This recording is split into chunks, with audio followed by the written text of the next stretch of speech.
Good evening and welcome to Spirits and Bytes. A little bit about digital grass, innovation, and technology. We are a startup accelerator, and essentially we call ourselves a collective. There are about 9 of us, and we all came together. We had the idea and the mission to make sure that women, minorities, and members of the LGBT community were supported in their startup efforts. So we all have very different professional backgrounds. Myself, I come from advertising, project management, and production.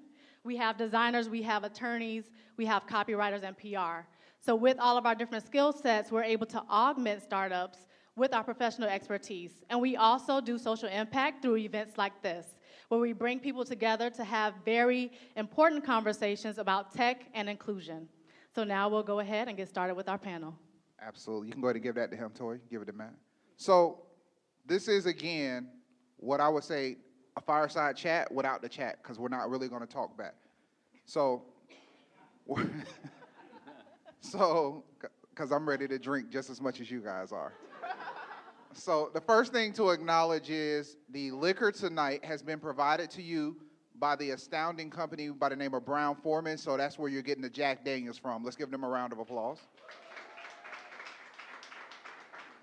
And the second thing is, you are back in college. You see the red cups for a reason. How many people in here have ever had beer? Don't be shy. Y'all had it. Beer? Okay. How many people have ever had beer, didn't like it, and stopped drinking it? Raise your hands. Okay. Okay. So I challenge you to do one thing for me, even if it's just a sip. We want you to make sure you grab at least one of those red cups and try what is now called craft beer. Well, craft beer tonight has been provided to you from Tap 42 and Funky Buddha. Craft beer is a little bit more sophisticated than your typical beer that you have, so just try some. In theory, this part will be edited out. I need the photos of a diverse group of people drinking beer. Got it? So I don't care how long you hold the cup, but until Dante says, I have a photo of you, you're good, you hold that cup, okay? We already got all the picture of you guys drinking Jack Daniels, which you do anyways. Because everybody was like, oh, where that Jack Daniels at? I need that. So we know that part is good. But help us out, marketing purposes. This is how you get sponsors. This is how we make Matt happy. Diversity, right? Diversity in beer, okay. But that's not the most important part. But starting off, we want to introduce you to some key people of the community. They're briefly going to tell you about what they're doing, and they're going to give you maybe 1 or 2 lines of why they've decided to do or work with digital grass. Is that okay? All right, so they won't talk more than 3 to 7 minutes, I believe, because somebody has a video. So, Leigh-Ann, ladies first, let's go. I'll start it off. Good evening, everybody. We gotta try that again. Good evening, everybody. That sounds better. My name is Leigh-Ann Buchanan, and I'm the founding executive director of Venture Cafe. Venture Cafe is a new organization that is launching in Miami, and our mission is threefold. We want to make the innovation ecosystem in Miami more diverse and inclusive. So innovation should be inclusive, and that's why we're excited about working closely with Digital Grass, because we believe that the diversity that exists in this room, the diversity that exists in Miami, and the fun energy that we have here can only add value to any mature startup or entrepreneurial space.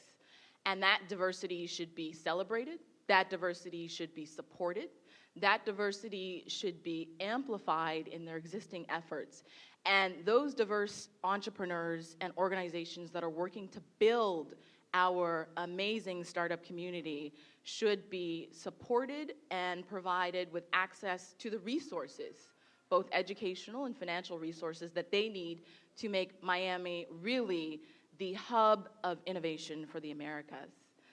The other thing that Venture Cafe focuses on is broadening the definition of innovation. So how many people, when you hear the word innovation, think about tech, by show of hands? Exactly. I was the same way too a couple years ago. But there's lots of innovative things, new creative ideas that are happening outside of the tech world. That doesn't mean that tech is not an important stakeholder and industry here in Miami, but there's so many technological advancements happening in digital healthcare. Miami is, in fact, I think the 2nd largest health district outside of Houston, and most people don't know that. right just across the 95, we have some of the most amazing bioscience and medical advances being engineered and happening right here in Miami. And so it's important to support some of the other industries. We've got food tech startup, new Black-owned breweries coming to the stage, a lot of innovative things happening in the arts. I sit on the junior board of Friends of the New World Symphony, and we've got amazing things happening at our symphony at the Frost Museum.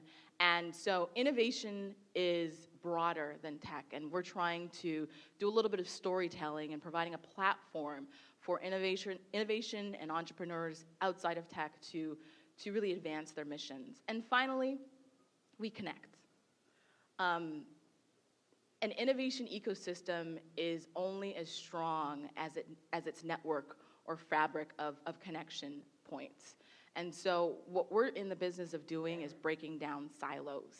There's a lot of silos that exist in the entrepreneurship community in Miami, and our mission is to provide a platform for people who you might not normally talk with. Like I met Charlene earlier, she's in marketing, and we found opportunities to engage and talk about new ideas and creative things coming from very different backgrounds. And so the way in which Venture Cafe does that is through our flagship program, which is The Gathering, which will be starting in September. So every Thursday from 3 to 8, if you come to Venture Cafe, you can meet someone in a different space, an innovator, an entrepreneur, and have access to resources and a variety of programming like that presented by Digital Grass that can really provide you with some educational resources, access to capital, access to learnings about how to be investment ready, and cool things that are happening in our city. And so we believe that connectivity and breaking down silos is really the key to Miami's success. So I'll leave it there. And I think that's perfect. Can we give a round of applause to Leigh-Ann? Very, very exciting. We're going to play a quick video for you from United Negro College Funds.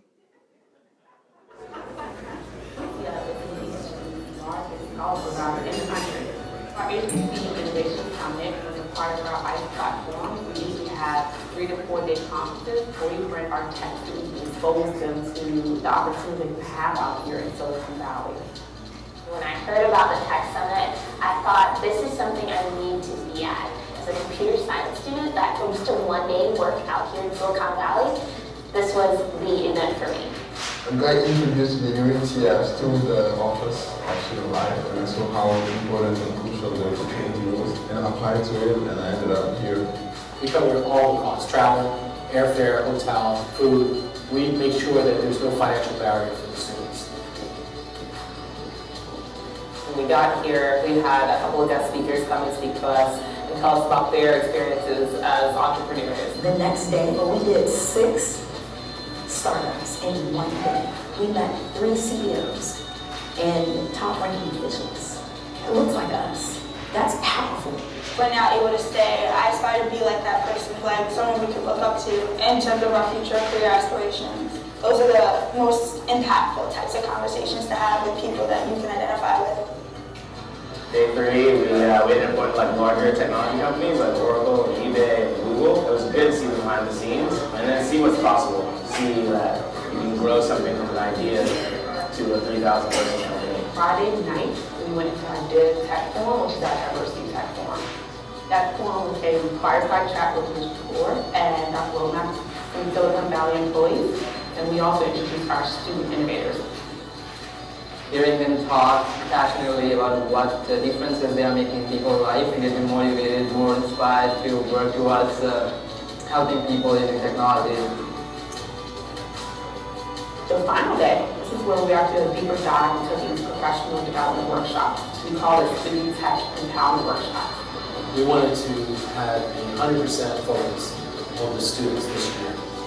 I grew up in the DRC, in Congo, in Africa, and there I had to witness so many problems and challenges related to the lack of technology, the lack of probably electricity, and I wanted to get involved in tech to address those issues my community is facing. UNCF works for the upliftment of students, especially in the STEM background, helping them to know more about the opportunities in technology, how to leverage their skills to ensure they get a good position or find out what their next career plan would be. We're trying to open up the doors of Silicon Valley for our students so that they have opportunities in the future. This summit lets people out here understand that there is talent at HBCUs that don't look like the normal person in technology, and I think that's huge. The importance of diversity in the tech field really surrounds companies being able to innovate for the markets that they represent.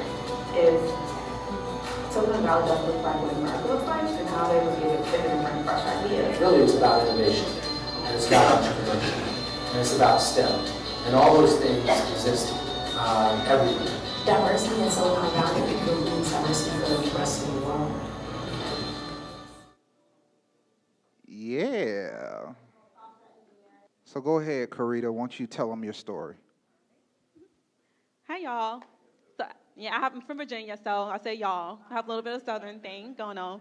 I want to thank Michael, of course, for having us here to chat with you guys, and I hope you all enjoyed the video. I'm Carita Merrill. I'm the senior manager at UNCF for Science Education Initiatives, and that is one of the programs that I lead.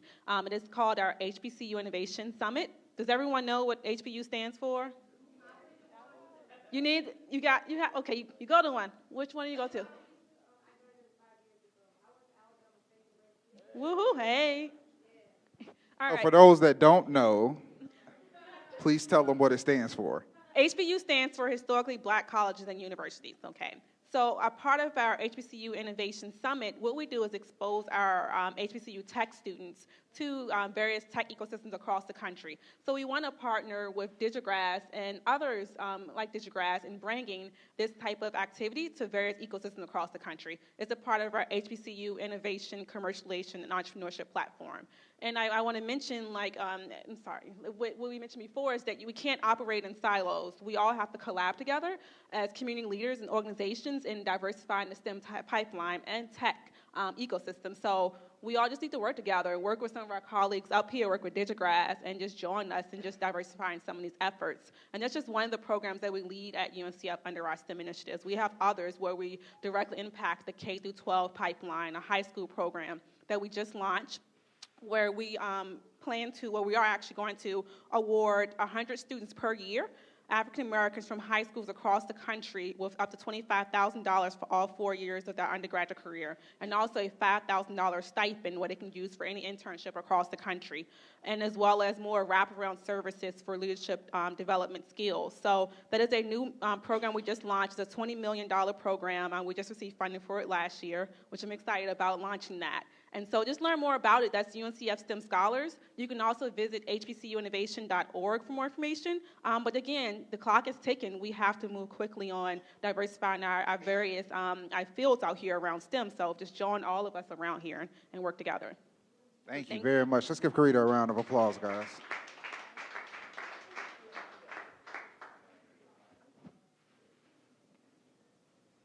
Y'all know what number 44? What does the number 44 mean to you when you hear 44? President? President Obama? So I ain't going to say no more. I'm just going to let this happen right now. Well, I'm not President Obama. Clearly. Hey, y'all. How you doing, Miami? Excellent. So I just want to start with a brief story. My name is Marvin Carr. I am the White House Policy Advisor for STEM Education and Diversity in the Office of Science and Technology Policy, where I advised the CTO of this amazing country, Megan Smith, on issues across the country dealing with ensuring that we have a diverse and inclusive technology and innovation ecosystem. So I sometimes wonder, why is it that I am a 28-year-old PhD working at the White House that grew up in the projects of the worst part of Detroit, right? Went to one of those schools that say, hey, you're a Bill Gates scholar. Why go to a black college, right?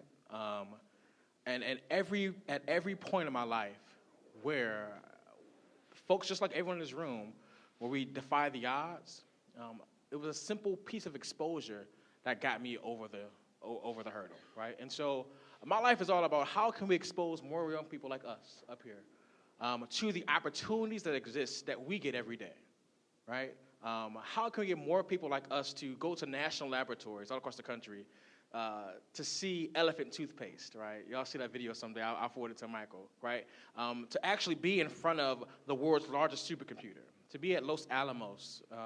You can imagine videos and pictures of young black boys and Hispanic boys and Native American girls at our nation's national labs. I started working with the My Brother's Keeper initiative at the White House as an intern. I started as an intern in January 2015, feels like yesterday, but last year. And I graduated with my PhD in May. The folks at the White House asked me to stay on. And when I stayed, I said, this one thing I want to do is I want to create opportunities for more young people like me, right? How can I make it so that Marvin and Carita are not, we're still amazing stories, right? But instead of being the access stories, right? How can we be the actual things that kids can aspire to? How can we be the expectations, right, instead of the expected? What we do is that I run the President's My Brother's Keeper STEM Plus initiative, so STEM Plus Innovation Entrepreneurship. So when the initiative first started, it was all about mentorship. But it kind of missed out on the opportunities that are going to be coming in the next several years. And so on one end, the major purpose of the President's program is to ensure that all young people, regardless of age, regardless of their zip code, have access to the opportunities to be part of the middle class, to have the American dream. But on the one hand, at the beginning, it never mentioned STEM or entrepreneurship, right? And then a few weeks later, the President announced our Tech Hire program. And in that program, he said that over the next 20 years, 60% of every new job created, will require some sort of training in STEM and entrepreneurship. So on the left hand, we're saying that we want to have all young people, especially black boys of color, especially black girls of color, employed and fully trained to be a part of our innovation ecosystem. But then, and not mentioning STEM, but then saying that 60% of all the jobs are going to require STEM, right? And so the President and Megan Smith, who's our CTO, empowered us to start this initiative, right? And it is really has four foci. Exposure, so exposing young people all across the country to the things that they would not see. There were no black engineers in Detroit where I grew up, right? And so exposing them, so taking kids away from their normal environments and introducing them to spaces where they see women engineers, right? Where they see black engineers, where they see Hispanic engineers, Native American engineers. Just exposing them to things that they wouldn't see in the hood.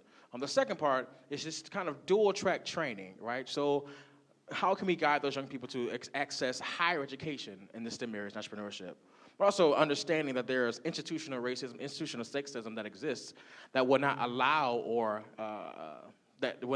a kid to think or actually approach those routes. And so what are the alternative pathways that exist for disconnected youth? And so things like coding boot camps, things like bootstrapping, right? So every kid isn't going to go to college, but instead of giving them when they leave out of juvenile detention or prison, giving them a apron or a hammer, what if we gave them a computer and free CS education, right? And then the third and fourth thing are ensuring that all these young people, one, have jobs, right? But then the most important thing, especially in this bootstrapping, bootcamping economy, is how can we avoid this dual level citizenship in the tech world, right? If we're gonna be asking young boys of color, young girls of color, and women in general to pursue these coding boot camps, how can we ensure that when they get employed, they don't sit in the help desk their entire lives, right? How can we ensure that they don't sit in the IT sector coming to fix our computers when we ask them to, send an email, right? So we don't want to, by giving equitable access to all these things, we want to ensure that we aren't creating a second-class tech citizen.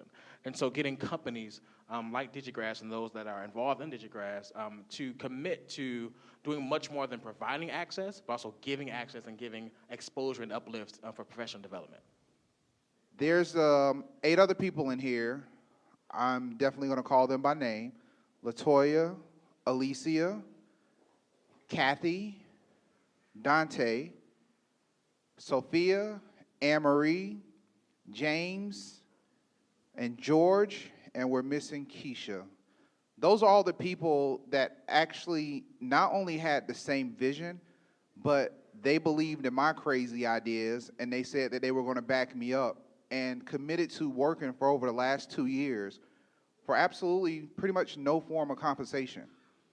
But the bigger thing is we went from sitting in the back of a lab having a 2-minute conversation of how can we fix this and how do we change this to one person that was truly able to make our dreams come true.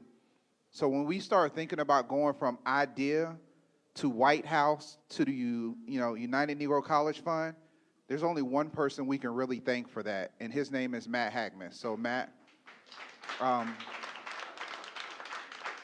we really want to thank you and the Knight Foundation for making our dreams come true.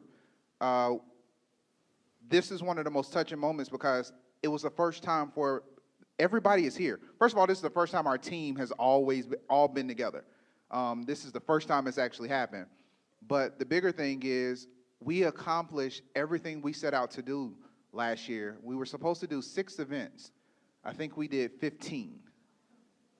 We were supposed to launch, but we ended up being in the top 50 of the United States of America for diversity inclusion in the United States of America.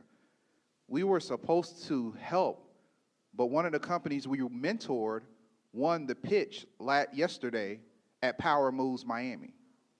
We didn't just come out and say we were going to try. We came, we saw, we conquered.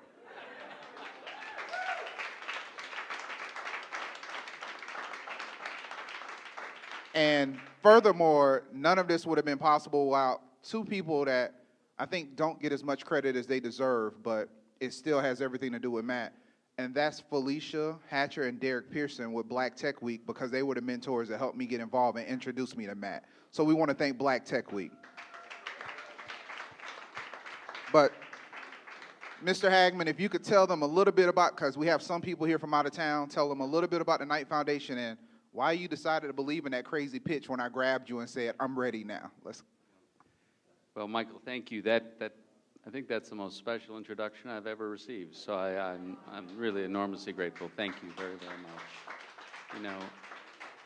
And before talking about what we're doing at Knight Foundation with all of you, all of us together, what we're doing, I mean, what Michael said really goes to what we're trying to do here in Miami, and that's sort of creating and fostering a community of problem solvers, right? So it's like identify a problem, and we have the tools and the wherewithal and the network to solve it, right? And I think as you describe it, talking about a year, 2 years ago, identifying, and bam, and that's what we want to do. We want to provide sort of the platform and the resources to be able to do over and over and over again. So Knight Foundation, particularly for you all who are in town, this might seem a little repetitive, but for those out of town. So Knight Foundation is a foundation that was started by 2 newspaper publishers who at one point had the biggest newspaper chain in the U.S., right? From the Detroit Free Press and the Philadelphia Inquirer to the Miami Herald to the Charlotte Observer. And they got out of that and started this foundation. And for a long time, we worked in arts and journalism, media innovation. But 3 years ago, and we also have the communities program, where we work in the communities where they used to publish papers. And 3 years ago, thinking about Miami, we launched a new effort around entrepreneurship, around trying to use foundation resources to help propel and connect this emerging community of entrepreneurs in Miami, with the aim of helping, make Miami more of a place where ideas are built, right? So make Miami, the thought being a healthy community is one where people have access to sort of relevant news and information, but more important than that, have the ability to act on that news and information as they best see fit, right? To solve the problems that each one of us in our own daily lives want to solve, right? And the thinking was, if we can help create that entrepreneurial ecosystem, right, whether it's launching a venture that's for-profit, whether it's a venture that's primary aim of social impact, government innovation, whatever it might be, that's a healthier community, right? And that'll lead to really important community benefits, right? That'll lead to expanded opportunities. That'll lead to greater talent retention and attraction. That'll lead to greater civic engagement and to, as I said at the outset, fostering a greater community of problem solvers, right? And that's sort of a place that I think we all want to live in, right? There are always going to be problems, but we want to be able to solve them and address them and deal with them. And so we launched this effort all around trying to help build the entrepreneurial ecosystem.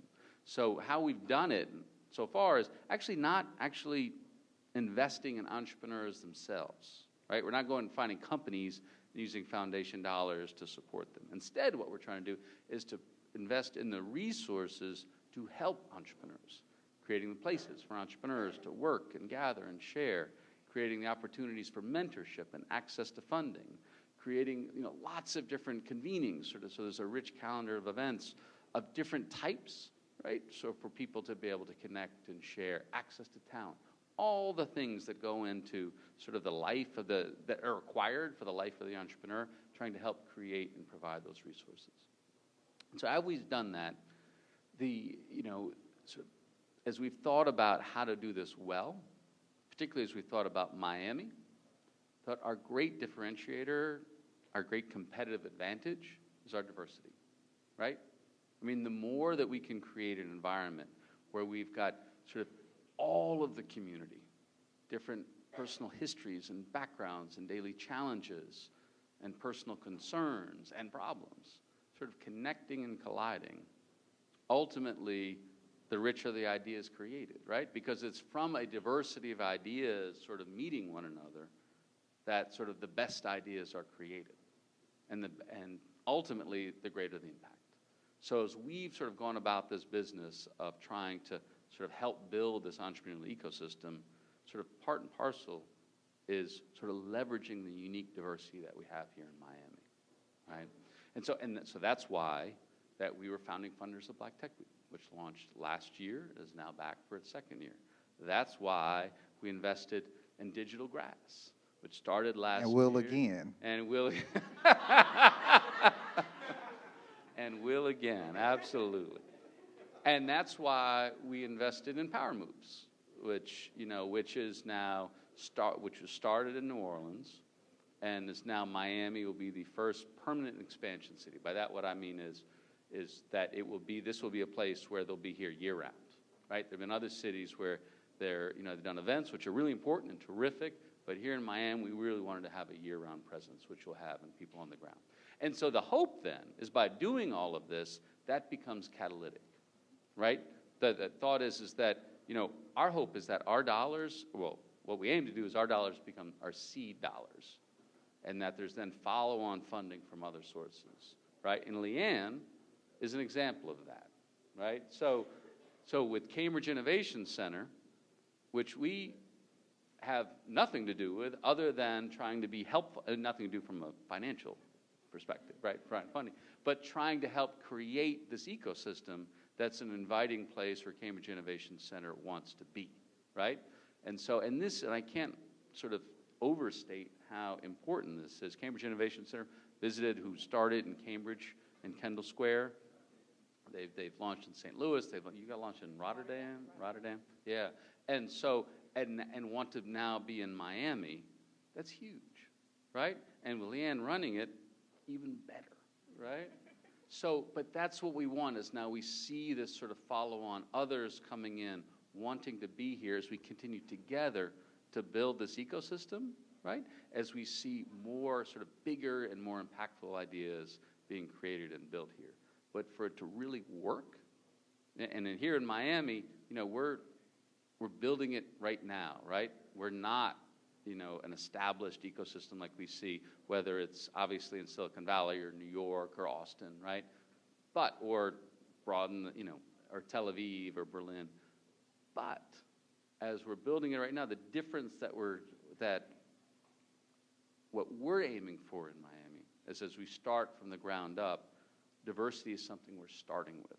And in Miami, what we're trying to do is from the very beginning, have that be part and parcel of sort of how we do this together. And sort of leading the way is Michael Hall and Digital Grass, and it's an honor to be here. Thank you very much. Thank you. Okay. House rules. Meet two people. 2. Talk to at least one person that you saw up here. Because I brought them down because they inspired me and showed me a new opportunity. And the biggest thing that people always say in our community is that we don't share our resources. So what we did with this event was we pulled 4 of our most important resources and said, you know what? They'll get to meet them. They'll be here. So we're going to debunk any myth that can be placed on our community, on how people interact with each other. And there's nothing that makes people happier than good food and beer. So that's why we came up with Spirits and Bytes. It's about a place to stop doing business, but to actually get to know each other. So this isn't a place to pitch. You should ask Matt his favorite 1990s hip-hop or R&B song, because I've seen him single. You should ask Marvin why he became a noob instead of an alpha. You should ask things like that. So, but those are the elements. Enjoy each other. I wanted you guys to get to know each other. So, before we get there, I definitely want to say, you are going to tweet about this food. You are going to take pictures. You have been forewarned. If you have somewhere to go early, stop eating in the next 30 minutes. The food is being provided tonight by House of Mac with Chef Teach. So all I can tell you is, it's going to be something amazing.